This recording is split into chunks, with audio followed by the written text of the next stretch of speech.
Bom, gente, então cuidado para não se perder aí. Ó. Você aprendeu primeiro o que é uma proposição, tem que ser declarativa, fechada. Beleza, tem um valor de V ou de F. Massa.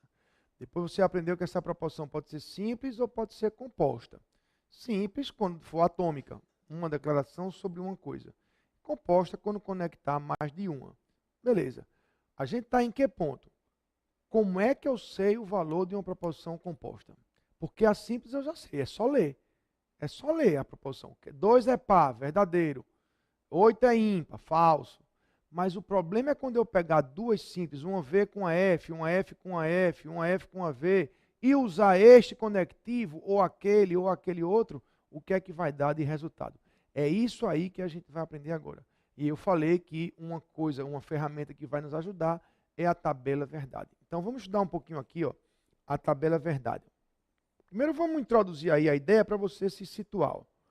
Quando conectamos, por exemplo, duas proposições simples, formamos uma proposição composta.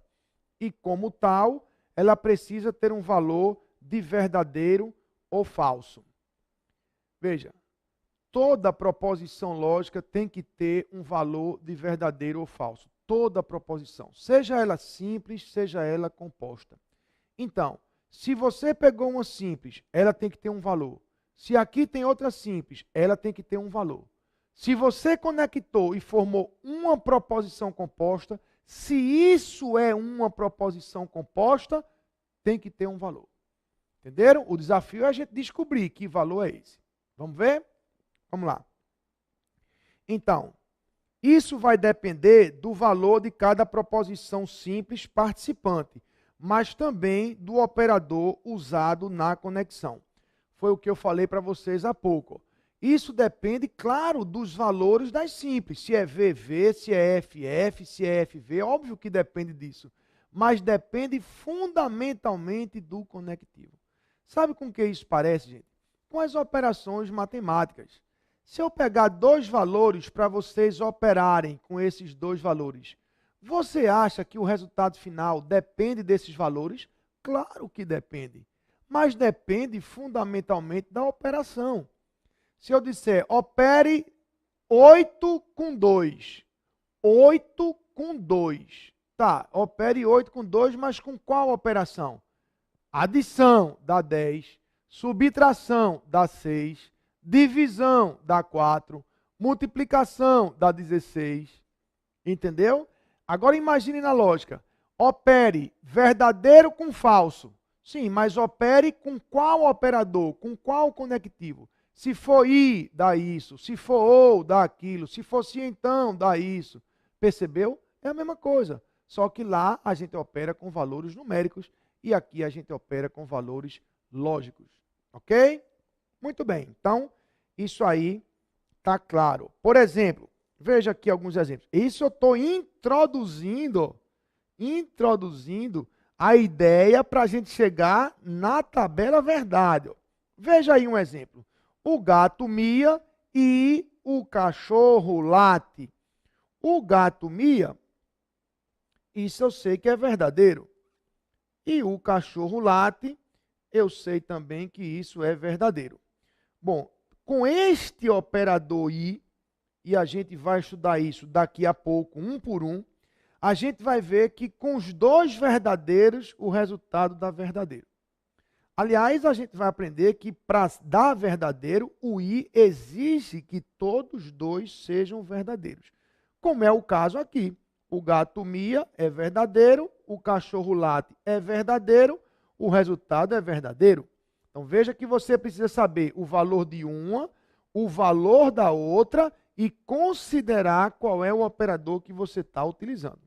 Entenderam? Olha aí, ó, de novo, eu estou usando o i porque é um operador bem fácil, né, de a gente entender, mas a gente vai ajudar todos. O fogo é quente e Caruaru é a capital da Bahia. Bom, o fogo é quente, não tenha dúvida, verdadeiro, né? Agora, Caruaru, a capital da Bahia, não é não, né? Caruaru não é a capital da Bahia. Então, nós temos uma conexão de um verdadeiro com um falso. Com que conectivo? Com que operador? Com i. E aí, isso dá falso. Por quê? Porque o I, para dar verdadeiro, exige que todas sejam V, que não é o caso. Não se preocupe com isso agora, porque a gente vai estudar isso daqui a pouco, um por um, todos os operadores. Tá certo? Mas eu quero chegar nesse ponto agora. Vê, você já entendeu que para saber o valor da proposição composta, tem que saber o valor de uma e o valor da outra, além, é claro, de considerar o operador. Beleza. Então veja essa próxima proposição. P e Q. E agora, como é que você vai saber o valor se você não sabe o valor de P e nem sabe o valor de Q? Tudo bem, você sabe que é um I. Você sabe que só vai dar verdadeiro se as duas forem verdadeiras. Acontece que esse P e esse Q, elas representam proposições lógicas. Aquele P é uma representação de uma proposição lógica, como se fosse uma variável lógica, entende? Pode ser V ou pode ser F. Pode ser F ou pode ser V. Como se na adição eu dissesse assim, galera, quanto é que vale x mais y? Pô, x mais y já depende do valor que você atribuir a x e a y. É ou não é? Então, eu não posso lhe perguntar o valor de x mais y sem que eu atribua valores a x e a y. Não é verdade? Seria impossível você me dar o valor de x mais y sem atribuir valores a x e a y. Do mesmo jeito, como é que você pode dizer o valor de P e Q sem saber os valores de P e os valores de Q? Percebeu? Agora, tem uma diferença grande entre a lógica e a matemática. Quantos valores numéricos existem? Infinitos. E quantos valores lógicos existem? 2. Verdadeiro ou falso? Então, ó, x mais y, matemática, eu posso estar falando de 2 mais 3, 4 mais 8, 0 mais 1 milhão, 250 mil mais 13, 17 mais 128, 420 mais 19. Impossível você saber como é. Agora, lógica, P e Q. Eu posso estar falando de V e V, de F e F, de V e F, ou de F e V. É ou não é? Tem outra possibilidade? Não. Ou as duas são verdadeiras, ou um é V com a outra F, ou um é F com a outra V. Então veja que o nosso universo é bem mais reduzido. É isso que permite a gente criar uma tabela onde a gente vai organizar todas essas possibilidades e dizer qual é o resultado da operação para cada uma delas. É isso que se chama tabela verdade. Quer ver? Definição. É uma tabela usada para quê? Para determinar os valores das proposições compostas, a partir da atribuição de valores às suas proposições simples. Como eu lhe falei, ó, a tabela é usada para determinar o valor das proposições compostas. Agora, a partir das atribuições que a gente vai fazer às suas proposições simples. Por exemplo, veja aqui. Ó, quanto mais proposições simples houver na composição, mais possibilidades de combinar seus valores haverá. É ou não é? Raciocine comigo. A gente há pouco falou assim, ó, P e Q. Beleza, só tinha duas. Ou era V com V, ou era V com F, ou era F com V, ou era F com F. Porque só são duas. Só tinha 4 maneiras de você variar os seus valores. É ou não é? Mas se fossem 3, sei lá, P, I, Q e R, posso fazer uma composição com 3 simples. Por que não? Não é? Então, teremos 3 variáveis proposicionais envolvidas. Cada uma delas pode ser V ou pode ser F. E agora, quantas são as variações? As 3 verdadeiras, as 3 falsas, VVF, VFV, FVV, FVF, me perdi. Está vendo que não dá certo assim? Percebeu? Imagine com 5. Imagine com 5. P, I, Q, I, R, I, S e T. Pode não? Pode, por que não? Como é que você vai dar conta de todas as variações? Percebe? Então há de ter um jeito para você sair dessa. Vamos ver? Olha aqui, ó. como é que a gente vai, primeiro que tudo, dimensionar a tabela. Para você fazer uma tabela, você tem que fazer a grade, as linhas, né, as colunas. E para isso você tem que saber quantas linhas vai ter na tabela. Olha aqui. A quantidade de linhas de uma tabela verdade é dada por 2 elevado a n, onde n é o número de proposições simples participantes da composição. Deixa eu lhe explicar isso aqui. Ó. Vê. Quando você tem uma proposição P, outra Q, outra R, sei lá. Veja, cada proposição dessa se apresenta com 2 possibilidades de valores. É ou não é? 2 possibilidades de valores, ou verdadeiro ou falso. Ok? Então, ó, acompanha aqui. Se eu tiver 2 possibilidades para P e 2 possibilidades para Q, quando eu associar cada uma das duas de P a cada uma das duas de Q, eu já vou ter 2 vezes 2, 4 variações, que foram as 4 variações que a gente viu há pouco. Agora imagine as 4 variações de P e Q, cada uma delas se desdobrando em R verdadeiro ou R falso.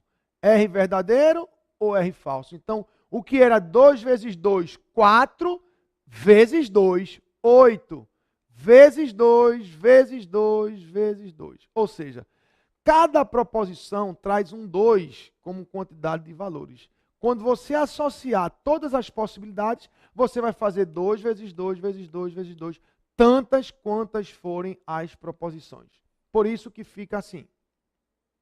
2 vezes 2, vezes 2. Se tivesse outra, vezes 2. Se tivesse outra, vezes 2. Então é 2 vezes 2, vezes 2, vezes 2, vezes 2. Quantas vezes? N vezes 2 elevado a N. Veja aqui. Está vendo? A quantidade de linhas de uma tabela verdade é dada por 2 elevado a N, onde N é o número de proposições simples participantes da composição. Olha aí, ó. Se você tiver uma composição com uma única proposição, então você tem 2 elevado à primeira, 2 linhas. Muita gente pergunta assim, ei Jário, como é que eu posso ter uma composição com uma só? Pode, se você conectar ela a ela mesma. Sei lá, P e não P. Você só usou uma proposição, P. No entanto, você conectou ela com a sua negação. Isso tudo a gente vai explicar melhor e vai detalhar quando for ver as operações. Mas entendam que isso não é problema. Se você só tem um, é como se você criasse, por exemplo, uma expressão da matemática só com x. Não pode, ó. X ao quadrado mais 5x. X ao quadrado mais 5x. Vai ter coluna para y? Não, não tem y. Vai ter uma coluna só para x. Entendeu? Então, se eu falo em P e não P, não vai ter coluna para valores de Q. Não existe Q. Vai ter uma coluna só para valores de P. E quantos são os possíveis valores de P? 2. Verdadeiro ou falso? Então, acompanha aqui. Uma proposição, 2 à primeira, 2 linhas. 2 proposições, 2 ao quadrado, 4 linhas, as 4 que a gente viu há pouco. 3 proposições, 2 ao cubo, 8 linhas. E assim por diante. É só você contar. Ó. Você vai ver quantas proposições participam daquela minha composição. 3, 4, 5, não importa. Conte quantas tem lá. A quantidade que tiver, faça 2 elevado a essa quantidade. E aí você vai ter o número de linhas. Esse é o primeiro passo, gente, porque para se fazer uma tabela, você tem que, antes de tudo, saber de quantas linhas você precisa. Então, você tem lá, sei lá, A, I, B e C, onde A, B e C representam aí 3 proposições lógicas. A, I, B e C tem 3 proposições. 2 elevado ao cubo, 8. Eu vou precisar de 8 linhas na minha tabela. E aí eu já vou saber fazer a tabela lá com 8 linhas certinho, para que nem sobre e nem falte linhas. Beleza? Entenderam? Muito bem. Agora vamos aprender a construir a tabela. Não é? Você já aprendeu a dimensionar. Depois de dimensionarmos a tabela, verdade, precisamos construí-la. Observe como isso se faz. Vamos lá. Se a proposição for composta por um único termo, você já viu que a gente faz 2 elevado à primeira, e aí descobre que a tabela tem 2 linhas, não é isso? Ou é V ou é F, ok? Isso aqui, gente, é a primeira fase da construção da tabela.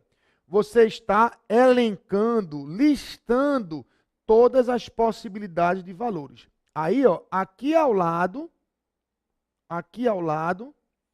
é que vai constar a sua composição. A sua composição. Para você fazer, dizer se ela é V ou se ela é F. Entenderam? Para essas atribuições. Tranquilo? É como se você fizesse aqui, ó, uma coluna de valores atribuídos a X, 3, menos 1, 0, 2, sei lá. E aqui você tivesse a sua expressão. X ao quadrado mais X. Entenderam? Aí você vai processar todos esses valores, um por um, aqui no lugar do X e dizer quanto é que dá. Entenderam? É claro que para isso você precisa conhecer as operações matemáticas. Aqui a gente vai ter que saber as operações lógicas. Tá certo? Mas essa primeira fase aqui, ó, que seria desse traço para cá ou desse traço para cá, é a fase de atribuição de valores. Entenderam? Então você começa a tabela atribuindo esses valores. Ó. Se a sua proposição for composta por 2 termos, aí como é que vai ficar? 2 termos, 2 elevado ao quadrado, 4 linhas. Você já sabe que ela vai ter 4 linhas. Ok? Muito bem. Aí você vai fazer uma grade com 4 linhas e ali você vai preencher os valores. Ela está aqui, ó, do seu lado, né? A tabela, 4 linhas. Então, você vai agora preencher os valores. Aí chega num problema. Como é que eu vou dar conta de todas as arrumações? Vê só, gente. Com 2 proposições, nem tem esse trabalho, não é? Você vai imaginar, ou as 2 são V, ou as 2 são Fs, ou é V com F, ou F com V, como está aqui no seu lado na tabela. Beleza? Mas e se fossem mais proposições? Lembra que com 3, 2 ao cubo são 8 linhas? Como é que a gente vai dar conta de todas essas arrumações possíveis? Olha aqui uma maneira bem prática para você não errar. Veja, na hora em que você fizer as 4 linhas aqui, você vai fazer assim. Ó. Na primeira coluna, você preenche metade V, metade de 4 é 2, né? Metade é F. Ok? Muito bem. Na próxima coluna, você pega a metade do que foi na coluna anterior. Se na coluna anterior a gente fez blocos de 2, qual é a metade de 2? 1. Então agora faça blocos de 1. Tá vendo? Blocos de 1. Se você não entendeu direito, eu tenho certeza que vendo a de 3 você vai entender. Ó. Proposições compostas por 3 termos. Olha, se são 3 termos ou 3 variáveis proposicionais, 3 proposições, como queira, você vai fazer de sair dessa conta, não é? E vai ver que a tabela tem 8 linhas, ou vai precisar de 8 linhas. Na primeira coluna, qual é a metade de 8? 4. Então você descarrega assim, ó, 4V e 4Fs. Na próxima coluna, qual é a metade de 4? 2. 2V e 2Fs. 2V e 2Fs. Na próxima, qual é a metade de 2? 1. 1V, 1F. 1V, 1F. 1V, 1F, 1V, 1F. Então, ó, de 4 em 4, de 2 em 2 e de 1 em 1. Entenderam? E assim você preenche a tabela sem dificuldade. Mas, gente, o mais importante ó, é vocês terem entendido que isso aqui, ou até aqui, é só a atribuição de valores. Que depois daqui é que vem a composição e aí você vai operar para cada uma daquelas possibilidades. Deixa eu desenhar mais uma vez aqui na tela para você entender. Aqui ao lado viria uma operação. Vamos imaginar que fosse P, I, Q IR. Como eu antecipei para vocês, né? Esse operador I, a gente vai estudá-lo daqui a pouco, mas eu já antecipei para vocês, ele é super fácil. Ele exige que todas sejam V. Então, você só tem todas V aqui, ó, tá vendo? Então, aqui daria V o resultado final. Mas em nenhuma outra linha você tem mais todas verdadeiras. Então, daria falso em tudinho. Tá vendo? Daria falso em tudinho. Então, veja só. Você tem aqui, ó. Você tem aqui essa parte, ó, que é da atribuição de valores. Atribuição de valores. E agora, ao lado, você tem o que de fato é a operação propriamente dita. Percebeu? Então, veja que a tabela se divide aí claramente em duas posições, em duas etapas. A de atribuição de valores e a de operação. Ok? Agora, é claro que para você dominar isso aí, saber botar aqueles resultados ali, você tem que entender sobre os operadores. Não é você só soube que deu verdadeiro na primeira, porque eu disse que o I, para dar verdade, tinha que todas serem verdadeiras. Então, só dava verdade na primeira. Mas você tem que entender todos os operadores, porque não vai ser sempre com I. Não é? Vai aparecer I, vai aparecer ou, vai aparecer se então, se somente se, não, todos os operadores da lógica. Beleza? Muito bem. Mas, Jairo, essa coisa de tabela verdade já cai em concurso questão perguntando sobre tabela? Vamos ver como é que esse conteúdo já foi cobrado em concurso. Considere que A, B e C sejam proposições simples distintas e que a proposição D seja definida por D igual a se somente se B, então se não A, então C. Está aí uma proposição bem grande, né? Está vendo? Beleza. Nesse caso, a tabela verdade da proposição D tem 16 linhas. Vejam que é mais uma questão do CESP. Ó. Então, a gente tem que ler e dizer se está certo ou errado. A afirmação é que essa tabela tem 16 linhas. O que é que a gente precisa saber para contar as linhas de uma tabela? Primeiro, contar quantas proposições simples participam. Veja aqui em cima, ó, quantas proposições simples tem aí? Temos A, B e C. A, B e C. O perigo aqui, gente, é você não contar o não A. Ó. Quer dizer, na verdade, o perigo é você contar, né, o não A como outra, como uma quarta proposição. Não é assim. Ó. A gente está vendo ali A, B e C. Não tem D, nem E, nem F. Ei, Jair, mas você faltou não A. Não, não A já é uma modificação na proposição A. Mas, originalmente, nós só temos 3 letras participantes. A, B e C.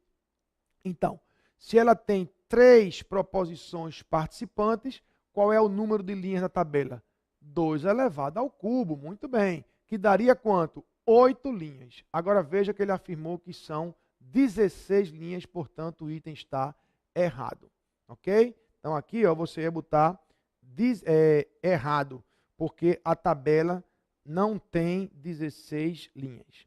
Ok? Então é simples assim, fácil desse jeito. Ok? Conte a quantidade de termos simples que participam ali e dali você faz o 2 elevado e acabou. Sempre que isso apareceu em prova, foi questão de graça. Tranquilo, tranquilo, vocês não vão conseguir errar. Aliás, vocês não vão errar nada até o que a gente estudou aqui, tá certo? E claro, a minha função aqui é fazer com que vocês não errem nada na prova toda, tá certo? E a gente vai conseguir isso aí. Vamos lá. Para você saber o valor lógico resultante, né, final, você tem que dominar e conhecer os operadores lógicos. Então, agora sim, a gente começa, não é, com o primeiro conteúdo, de fato, mais pesado. Tá certo? Até aqui foi besteirinha, vamos dizer, né? A gente agora tem que aprender cada um dos 6 operadores, tá certo? Então, eu vou mostrar todos os 6 para vocês, depois a gente continua. Vamos lá, o primeiro operador é o da negação, é o não. Olha o símbolo qual é, um tio ou uma espécie de cantoneira. Ó. Tá vendo? Tá aqui maior para você ver. Assim, ó. Tanto faz, um tio ou uma cantoneira. O CESP da Universidade de Brasília é que usa muito esse aqui, ó. Tá certo? Mas já usou esse, agora mesmo, em 2014, 2015, já usou esse termo aí em suas provas. Então não tem diferença, são dois símbolos que significam a negação. E esse operador, ele é muito fácil de vocês compreenderem. Vê só, eu vou dizer qual é a proposição e vocês daí me respondem o valor lógico. Tá certo? Ó, se liga aí, ó, o valor lógico é ou verdadeiro ou falso. Beleza? Vamos lá. 2 é par. Isso, verdadeiro. Agora eu vou negar. 2 não é par. Falso, muito bem.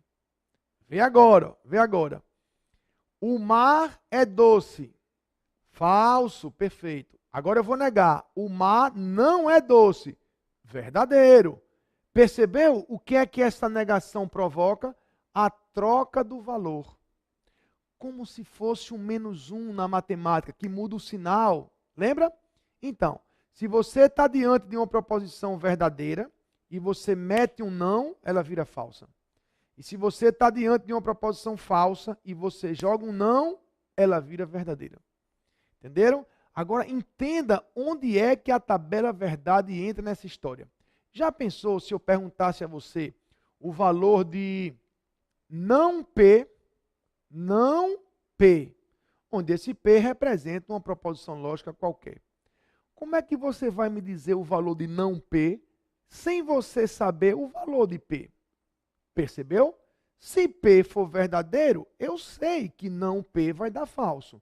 Como sei também que se P for falso, o não P vai dar verdadeiro. Mas eu não tenho o valor de P. Aí o que é que eu faço? A tabela verdade. Quando você não sabe o valor das proposições, quando as proposições se apresentam como variáveis proposicionais, você tem que atribuir valores para poder decidir o resultado final. Veja aqui na tela como fica. Como é que eu vou saber o valor de não P se o valor de não P depende do valor de P? Você faz uma tabela numa primeira fase. Olha aqui, ó. Você atribui todos os possíveis valores, que é essa fase aqui, de atribuição de valores. P ou é verdadeiro ou é falso. E depois você vai e opera com cada um desses valores. Se P for verdadeiro, a negação dá falso. Se P for falso, a negação dá verdadeiro. E aqui está a resposta da pergunta: qual é o valor de não P? Está na tabela. Depende de P. Se P for verdadeiro, dá falso. Se P for falso, dá verdadeiro. É aí onde entra a tabela verdade, gente. Entendam uma coisa. Na hora em que você tem uma composição com as frases reveladas, ninguém vai precisar de tabela verdade. Lembra que eu falei há pouco? O mar não é doce. Verdadeiro. Claro, é só você ler. O mar não é doce. Verdadeiro. O sol não é quente. Falso. O sol não é quente, isso é falso. Percebeu? Eu estou negando proposições. Mas se eu negar uma proposição A, por exemplo, qual é o valor de não A? Como é que você vai saber o valor de não A? Tem que ser a partir do valor de A. Ó, a partir do valor de A. Então tem que atribuir valores a A e depois operar para cada um deles. O que é isso? A tabela verdade. Ok? Então esse operador da negação, ele é bem simples e eu tenho certeza que você não vai errá-lo. Mas tem uns perigos, tem uns detalhes, tem umas observações para fazer que eu vou fazer daqui a pouco no terceiro bloco.